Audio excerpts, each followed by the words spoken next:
Hey, it's Kathy. Welcome to my video today. This video is a response to a question that I received on my Skillshare class Print on Demand Primer for Artists. I got a question from Lisa that I thought a lot of people might be interested to hear the answer to. So I thought I'd share the question and answer with you guys here. So Lisa asked, if you are getting enough demand to justify wholesale, why would you not simply license your design and let the buyer handle the hassle of manufacturing?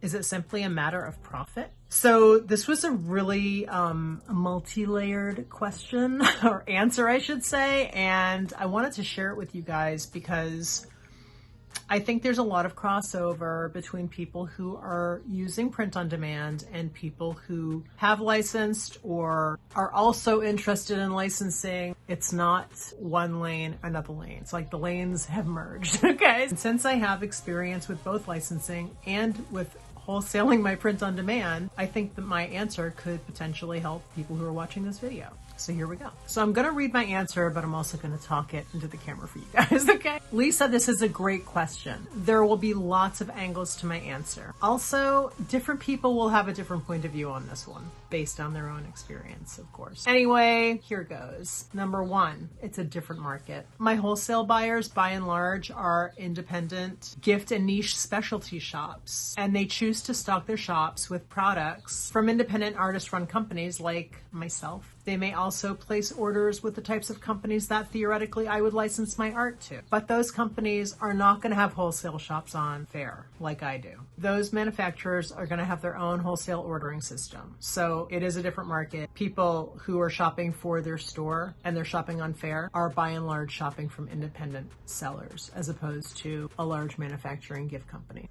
Number two, control. When licensing, and I've extensively licensed my art, there are so many gates to jump in order to see a design collection or a product launch to actually make it to market.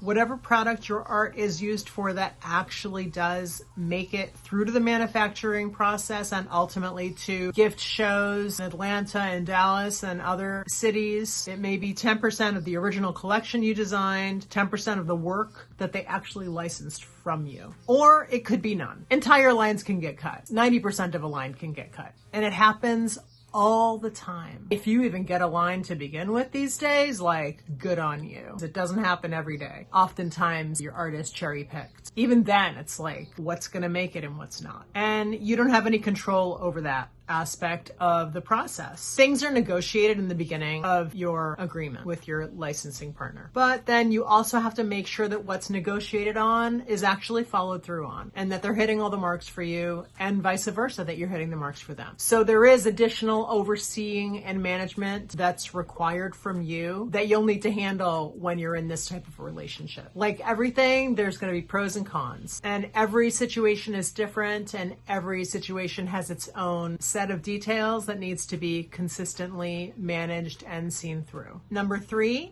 make more money. Last but not least, you're going to make more money wholesaling by and large than you are through licensing your art to a manufacturer. Hey, Editing Kathy here. You're also going to see your money a lot quicker through wholesale than you will with art licensing, because art licensing, it can take a year and a half to start receiving royalty checks. And with wholesale, if you're using Fair like I do, I opt for 30 days after they receive their product, and then Fair will pay me. So then I'm just waiting like a 30-day lag time. That's it. The caveat is that this is totally variable, like everything. But this is totally variable depending on, one, the cost of your product versus what you are selling your product for wholesale, and two, the royalty rate you're getting from your manufacturer. However, in general, you're going to make more money. You're going to make more money per product. Now, this does not take into consideration the reach that a licensing partner would have, the number of stores that they would be in, the types of stores they would be in. This is just on a per product sold basis. I hope this helps somebody out there, Lisa and somebody else. I hope you enjoyed this video. If you like more videos like this, please do subscribe to my channel. I do a mix of art and then I also pop in print on demand videos every now and then. Hope you enjoy. Thanks and have a great day. Bye.